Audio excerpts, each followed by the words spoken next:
करुणया हरन्ति नृणामभङ्गरुतमतिशाम्बरयिता शतैर्विद्युधाम् कलिन्दगिरिनन्दनि तटसुरद्रुमालम्बनि मदीयमति भवतु कापि कादम्बनि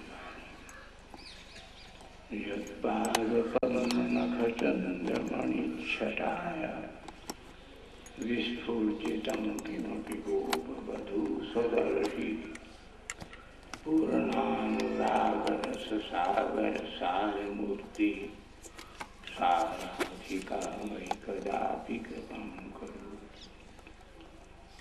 अनल्पितचरिं चिरात् करुणयावतीर्णः कलौ समर्पयतु मुन्नतोज्ज्वलरसं सभक्तिश्रियम् हरिः पुरटसुन्दरद्युतिकदम्बसन्दीपितः सदा हृदयकन्दरे स्फुरतु शचीनन्दनः।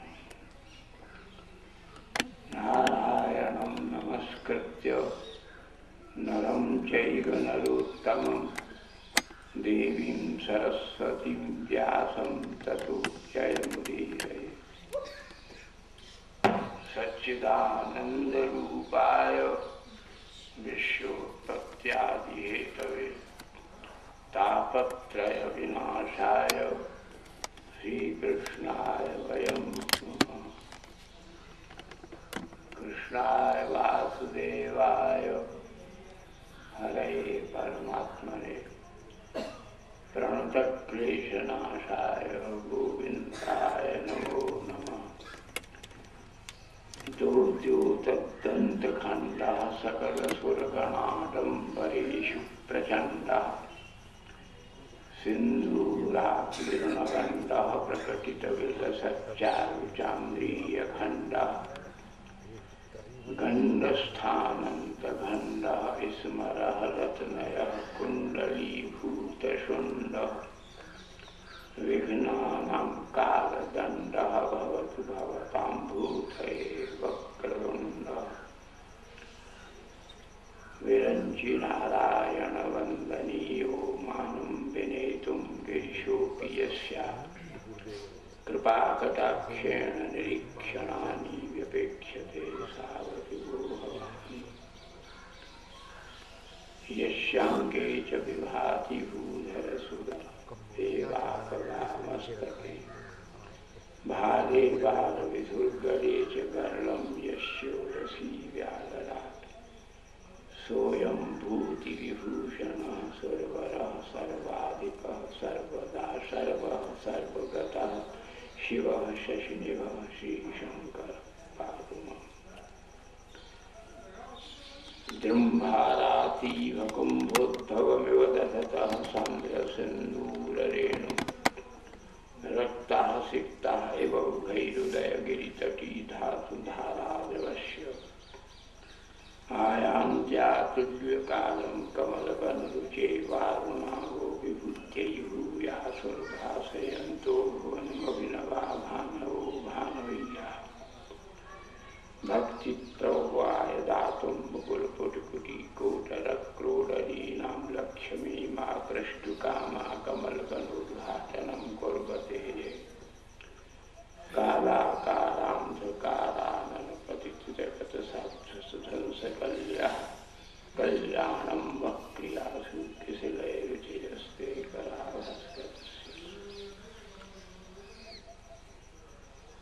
नारायणं नमस्कृत्य नरं चैव नरोत्तमं देवीं सरस्वतीं व्यासं ततो जयमुदीरयेत्।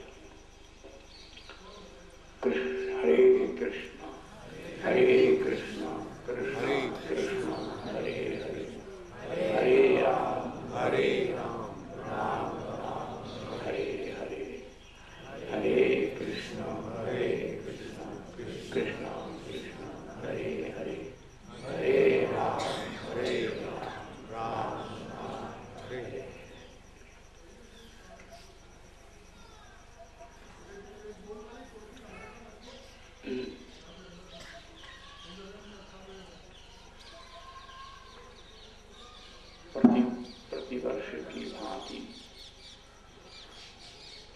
सभी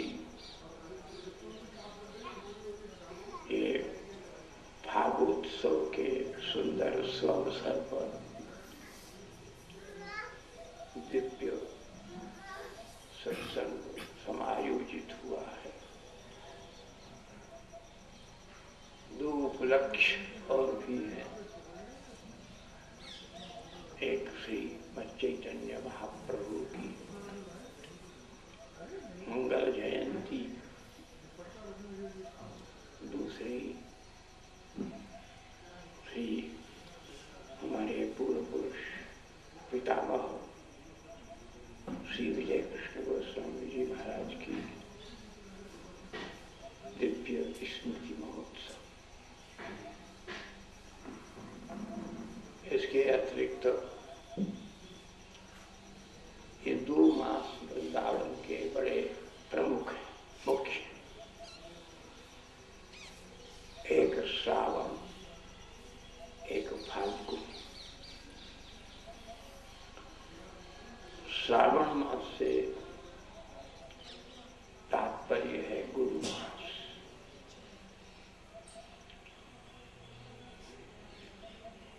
ये गुरु पूर्णिमा से ही आरंभ होकर के और रक्षाबंधन तक संपन्न होता है।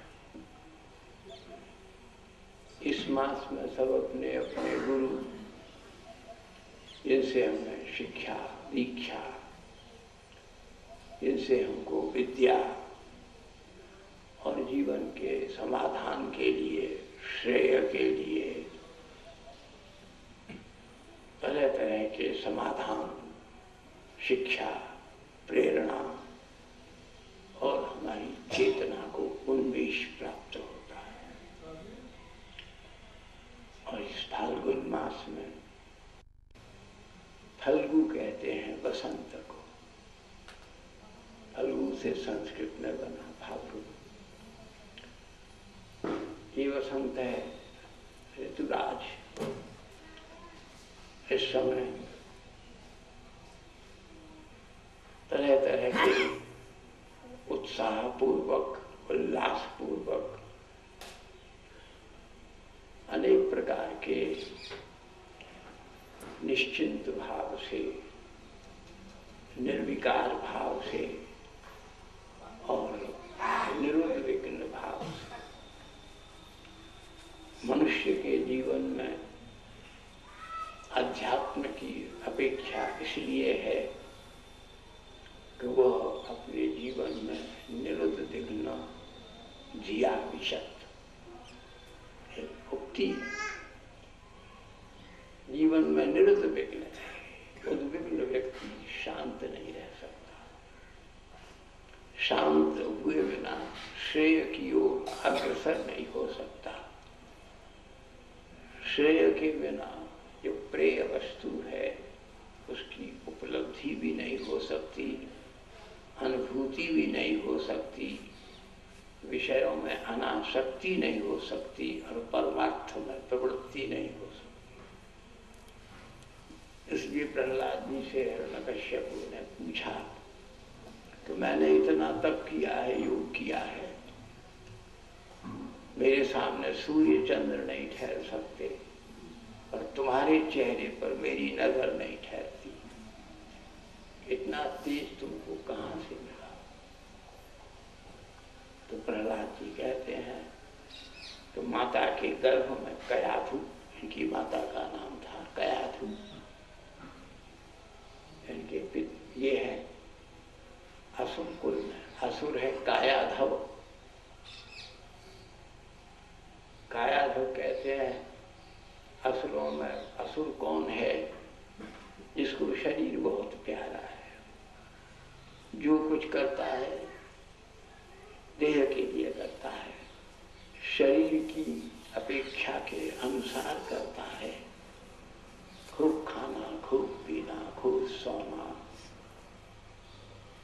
और अनेक प्रकार के झगड़े, फिसाद, कलह, क्लेश, कलमश, कलुष, क्लेश, गिलविश, इन सब प्रवृत्तियों में शारीरिक प्रवृत्ति के अनुसार प्रवृत्त होता है, तदनुसार अनेक प्रकार के अनुकूल प्रतिकूल भोग भोगता है और आगे पता नहीं किस स्थिति में मरता है और किस गति को प्राप्त करता है। इसलिए ये फल्गु, इसमें रंग, अब रंग के साथ में बहुत शब्द है। रंग के का ये जो अंग है, शरीर हमारा, इसकी रंजना करो। अनेक रंग,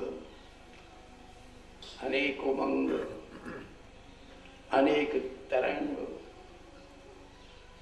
हमारा जो भी आंतरिक, आध्यात्मिक, आदि दैविक, आदि भौतिक जो प्रवाह है, वो एक तरंग के साथ और एक ऐसे उपसंग में, एक ऐसी उमंग में उद्वेलित हो, प्रवाहित हो कि हमारा अंतःकरण भी शांति, श्रेय, सुख, आनंद, रस और विवेक, इनको बहाता हुआ अपने भीतर लाए और अंत में मेघ की तरह से जीवन के विस्तृत आकाश में उमड़ता हुआ प्रत्येक के आंगन में अनेक धारों में बरस करके जीवन की चरितार्थता और रहने की कृतार्थता और जाने की परमार्थता, इन तीनों की त्रिवेणी को लेकर के भगवत चरण में चला जाए, प्राप्ति कर। ये स्पिरिचुअल एटीट्यूड ऑफ ह्यूमैनिटी, आध्यात्मिक संप्रवृत्ति है मनुष्य के जीवन की। जीवन कहते हैं पानी को। पानी गड्ढे में रहेगा तो मच्छर मक्खी पैदा होंगे। यदि उसमें प्रवाह रहेगा, फ्लो रहेगा, चाहे कभी कभी फ्लड भी आएगा, कभी कभी नॉर्मल वे अपनी धारा में, अपनी दिशा में प्रवाहित होता रहेगा, तो हम उद्विग्न नहीं होंगे, डिस्टर्ब नहीं होंगे, हमारे भीतर स्ट्रेन नहीं होगा, टेंशन नहीं होगा, हमारी इंटेंशन कभी नष्ट नहीं होगी और हमारा इनिशिएटिव पक्ष जो है वो एक सदगति के साथ विधि फ्लो। नदी वही नदी है जो समुद्र में मिल जाए और जीव वही जीव है जो ब्रह्म में मिल जाए, जिसका समागम परमात्मा में हो जाए। इसलिए इसके लिए एक ही ये है, इसी को दूसरे शब्दों में कहते हैं मनुष्य का मंगल। आप यहाँ क्या इतना श्रम करके इतनी दूरी से आए हैं, उद्देश्य क्या है? और सब चीजें तो बड़े बड़े मार्केट हैं, बड़े बड़ी मंडियां हैं और बड़े बड़े उपहार में, प्रत्युपहार में प्रदान करने वाले मित्रगण हैं, संबंधीगण हैं, पारिवारिक जन हैं। लेकिन यहाँ क्या मिलेगा? शेवधीरणीनाम, एक शब्द में श्रीमद् भागवत के पहले अध्याय में कहते हैं, शेवधि, मंगल की पराकाष्ठा। इसके आगे इससे बड़ा कोई मंगल न हो। सबसे बड़ा मंगल क्या है कि जीवन में जब दूसरों को सचेत करने के लिए अपने भीतर से एक उद्भावना के साथ में, गौरव और गरिमा के साथ में अपनी महिमा और मधुरिमा का विस्तार करते हुए बड़ी सुंदर शोभा यात्रा के साथ में प्रयाण करें। ये प्रत्येक व्यक्ति के लिए इनिशिएटिव भी है, और इट इज एसेंशियली नेसेसरी। एक आइडियल होकर के एक आदमी एक छोटा सा दीपक घर को प्रकाशित कर देता है। अपने पुत्र को भी हम एक कुल दीपक कहते हैं, इसीलिए कि आगे भी जाने के बाद भी हमारे अपने संबंधी जन, मित्र जन, स्वजन इसके प्रकाश में हमारी महिमा को, गरिमा को, सुषमा को और परमा को देख सकें, अनुभव कर सकें और प्रेरित होकर के इस सत्पथ के ऊपर गमन करके जीवन के लक्ष्य को उपलब्ध कर सकें। तो इसलिए इस सब के लिए जैसे सुबह होते ही मैया थपथपी दे करके बच्चे को जगाती है, उठो सूर्योदय हो रहा है, अरुणोदय हो रहा है। गुरुजन भी अपने शिष्य को, छात्र को थपकी दे करके जगाता है, उठो जागो, और अब तुम्हारे अग्रसर होने का, उन्नत होने का, जागृत होने का और लक्ष्य उपलब्धि करने का उचित समय आ गया है। चूक गए तो पछताने के सिवाय कुछ भी शेष नहीं रहेगा। इसलिए आत्म प्रबोधा, और उसके लिए सबसे बड़ी जरूरत है कि निरुद्ध नदिया विशद, ऐसा अभ्यास होना चाहिए, आयास होना चाहिए, प्रयास होना चाहिए, अध्यास होना चाहिए, ऐसा विन्यास भी होना चाहिए, न्यास भी होना चाहिए, और एक दिन ऐसा भी हो कि संन्यास भी होना चाहिए।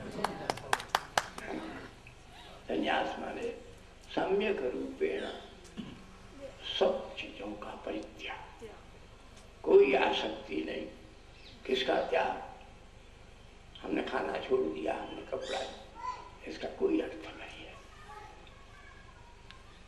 हमने आसक्ति छोड़ दी, हमने अहंकार छोड़ दिया, मेरा तेरा कहने का कलह और क्लेश वाली प्रवृत्ति को छोड़ दी, और हमने अपने अज्ञान को छोड़ दिया।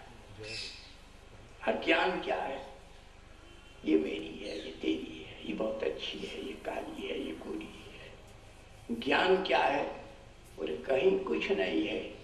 खम वायुम अग्निम सलिलम महिम च ज्योतिषि सत्वानि दिशोद्रमादीनि सरित समुद्रांश्च हरे शरीरम यत्किंच जीवम प्रणवेद अनन्या। कहीं कुछ नहीं है, जो कुछ है वो सब गोविंद ही गोविंद। तदरूपेण ज्ञायते ये पुरुषा एतद्जीव निश्चितम। जो इस प्रकार की भावना से अपनी आत्मवृत्ति को अनुबंधित करके रखते हैं, उनको किनारे तक आना पड़ता है। कि किनारे के पास मल्लाह जैसे नाव लेकर आ जाता है, तुमको भी जीवन के किनारे तक आना पड़ेगा। बाकी तुम देखोगे कि स्वयं श्री कृष्ण ही नाव लेकर के और पतवार लेकर के तुम्हारे लिए इंतजार में खड़े हो जाएंगे। संतरणम भवति यदा तदैव जीवन साफल्यम संजायते इति महज्जनाः प्रवदन्ति। ब्रह्मा जी ने याद आ गया हमारी अवस्था, कुछ वृद्ध भी, कुछ दुर्बल भी, रुग्ण भी, फिर भी ठाकुर जी की कृपा से कह देते हैं। सबसे ब्रह्मा जी कहते हैं श्रीमद् भागवत के 10वें स्कंध के 14वें अध्याय के पहले श्लोक में, तो आप सुनेंगे, नवमीट्यते प्रभुषे तडिदंबराय गुंजावतंस परिपिच्छल सम्मुखाय वन्यश्रजे कवलवेत्र विषाण वेणु लक्ष्मश्रिये पदुपदे पशुपांगजाय। अब सबला श्लोक कहने के लिए तो बहुत टाइम चाहिए, लेकिन नवमीट्य, नव अमी आल्याम एव, भगवान कहते हैं। वैसे तो ते नवमी साधारण अर्थ तो व्याकरण से करोगे, किया है, हम आपको प्रणाम करते हैं, लेकिन नव माने नौका, अमी माने प्रतिभा,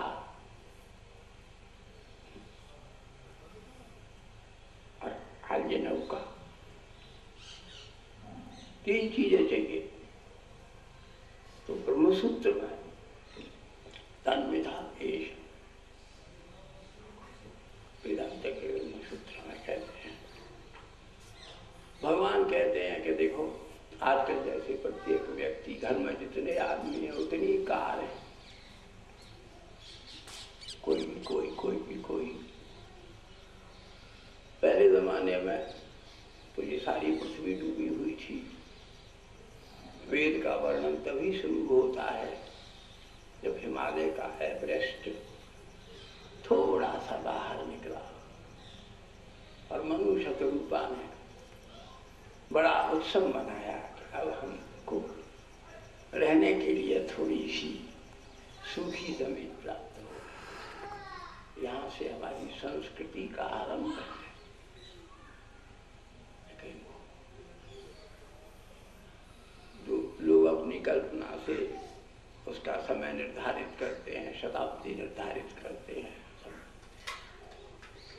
तो हिमालय का शिखर है, बड़े प्रसन्न है, बोले अब बीच बीच में पानी है, थोड़ी इधर शिखर निकला है, थोड़ा इधर शिखर निकला है, मेदिनी एवं होता, विभाजित पृथ्वी का दर्शन हो रहा है। तो कहा कि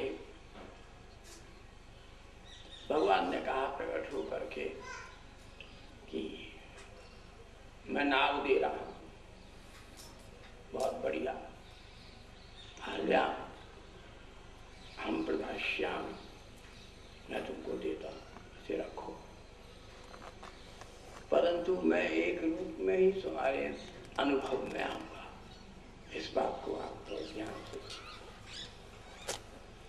मैं तुमको एक बात कहता हूं कि अनुभव में रखो कि मैं तीन रूपों में प्रकट हूं। मुझे कोई साधना करके, तप करके, योग करके, यज्ञ करके, व्रत करके, अनुष्ठान करके, तीर्थाटन करके, अपूर्वत्व संभावी सत्कृत्य संवाय संपादन पूर्वक जो लक्ष्य जो प्राप्त करता है, मैं केवल तीन रूपों में प्रकट हूं। एक तो रस यमसु कौन्तेय शब्दम खे पौरुषम ऋषु, रस के रूप में हमको तुम बहुत अच्छी लगी माँ, संबंध तो हमने बना लिए सामाजिक शिष्टता के अनुसार, सभ्यता के अनुसार, आध्यात्मिक वृत्ति के अनुसार, लेकिन अच्छा लगे, बहुत अच्छी लगी बात, बहुत अच्छी लगी। क्या अच्छा लगा? वैशेषिक दर्शन में इसकी व्याख्या वो कहते हैं योगीराज अरविंद वैश्य का दर्शन वैशेषिक है। हमारा कभी कभी वहां से थम पढ़ के हमारे आश्रम में उसकी शाखा भी है, अरविंद आश्रम। और तो कहते हैं कि सबसे बड़ी बात है पुरुषार्थ। तुम्हारा पुरुषार्थ कितना, पौरुष, कौन्तेय शब्दम खे पौरुषम ऋषु मनुष्य के भीतर में पुरुषार्थ के रूप से मांगते हो, जागते हो, दौड़ते हो, असत कर्म करते हो, दुष्कर्म करते हो, बेईमानी करते हो, चोरी करते हो। क्यों? अपने पुरुषार्थ को नहीं जगाया, अपने पुरुषार्थ को नहीं पहचाना। इनको अपने पुरुषार्थ का प्रबोध है, वो किसी के आगे झुकते नहीं हैं, किसी को मांगते नहीं हैं, प्रतीक्षा करते हैं खड़े होकर कि कोई जरूरतमंद आए और हम उसे कुछ देने की या उसकी सेवा करने का सौभाग्य प्राप्त करें। पौरुषम ऋषु मनुष्य एक रस के रूप तुम बहुत अच्छी लगी बेटी बात। क्यों? कि इनके अवलोकन से मिलने से बाबू आप तो बहुत अच्छा, I am really very fortunate to have your company. तुम्हारी थोड़ी देर के में तुमको बड़ा आनंद हुआ। बोले क्यों? तो बोले क्या हुआ? बोले हमें रस आया, किसी के द्वारा रस हो और तुम्हारे द्वारा किसी में भाव हो। इसीलिए कृष्ण स्वरूप वृंदावन में किसका है? रस का। राधा स्वरूप किसका है? भाव का। राधा वही थी, श्री किशोरी जी भाव का स्वरूप। श्री कृष्ण साक्षात रसयमत्सु कौन्तेय, रसो वैसा। परमात्मा का परम स्वरूप क्या है? रस। रस की अनुभूति कब है? जब भाव। किशोरी जी भाव देती हैं, यहाँ इसलिए सुन रहे हो, श्री कृष्ण में से रस निकलेगा, दोनों मिलेंगे रस और भाव, तब क्या होगा? अत्सु, तुम्हारा पत्थर पिघल जाएगा।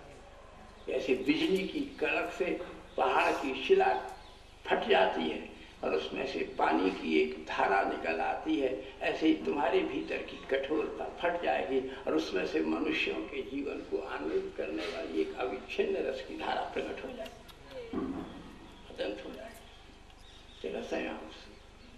रस और भाव की जोड़ी है। राधा कृष्ण की जोड़ी का मतलब रस और भाव की जोड़ी है। वेदांती कहेंगे तत्व और ज्ञान की जोड़ी है। अलग अलग उपासना, अलग अलग परिप्रेक्ष्य, अलग अलग प्रकार के परिवेशन पद्धतियां अस्तु। तो इसलिए अपना पुरुषार्थ और सारा का सारा आकाश में क्या है? शब्द। जिसके पास शब्द नहीं, प्रॉपर वे ऑफ एक्सप्रेशन नहीं है, एक्सप्लेनेशन नहीं है, अपने भीतर हम रियलाइजेशन भी नहीं प्रदर्शित करते, रियलिटी भी पहचानने की दृष्टि नहीं है, और अपने को रिमूव करके उस प्रॉपर प्लेस में अपनी अप्रोच करने की हमें क्षमता नहीं है, तो हमारा क्षेम कैसे हो सकता है? हमारा मंगल कैसे हो सकता है? हम जीवन के सत्य को, सत्येन वायुरावाति, सत्येन आदित्यो रोचते दिवि, सत्ये सर्वं प्रतिष्ठितम तस्मात् सत्यम परमं वदन्ति बृहदारण्यकोपनिषद। एक सत्य है, उसे पहचानो, उसी को स्वीकार करो,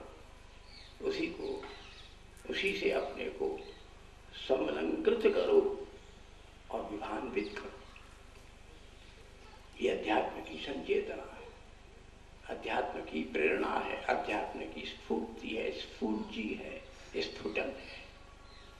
इसको प्राप्त करो।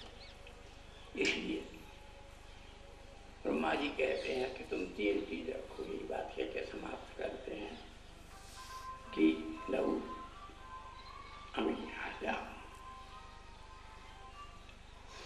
नाव तो मैं तुम्हें दे दूंगा,